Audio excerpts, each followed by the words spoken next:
I used to be the youngest person in the room at one time. Whatever social group I seemed to have found myself in, I was the kid. In fact, in one of my organizations, they called me the kid. Now, well, it's different. Now, typically, I'm the oldest in the room. Where'd everybody go? How has this happened? I was 30 years old just a little while ago, maybe 2 weeks tops. Now, well, I'm not.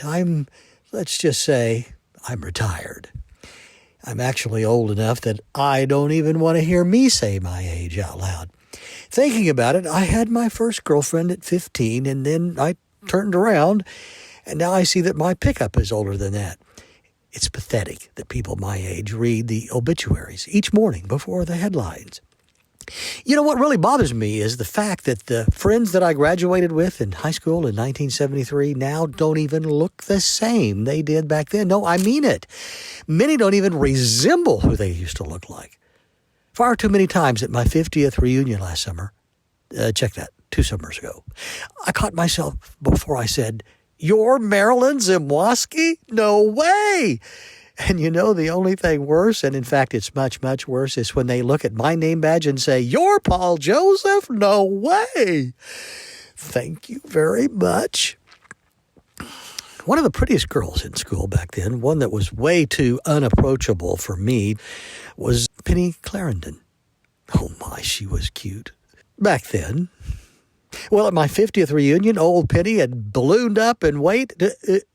Okay, yeah, I've crossed the line here, haven't I? I'm getting tacky. Sorry. Bless her heart. My good friend told me once that a person can say just about anything about anybody as long as you quickly follow it up with, "Bless her heart." Something my dad told me about 40 years ago has always kind of stuck with me in the back of my mind. I understood what he told me, but I couldn't really relate to it then. I can now. He said, "Let me tell you something. I'm older now, Paul.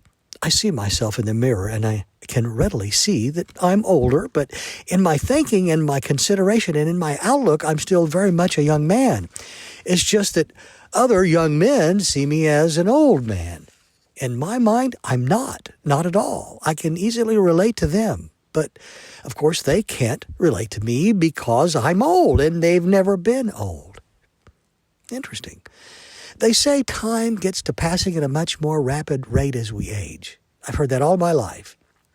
I can't say it's factually true, but I can sure see the effects as it might be.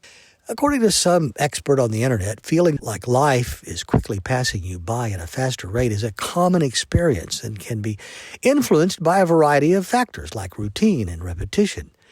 In other words, when days blend into one another due to repetitive routines, it can create a sense of time speeding up. I guess so. Here's another interesting tidbit. This may make you squint like you swallowed a mouthful of gooseberries. It says, we also become good at death flippancy, making our approaching death more benign or even comical as we age. And we get better at this in old age. One survey found that fear of death grows in the first half of life, but by the time we hit the 61 to 87 age group, it recedes to a stable, manageable level, even acceptable. I wouldn't have thought it, but I'm afraid I'm starting to agree. Well, if I'm still here this time next week, I'll bring you something a lot cheerier. But for now, that's my take on it. For Paragon Communications, I'm Paul Joseph.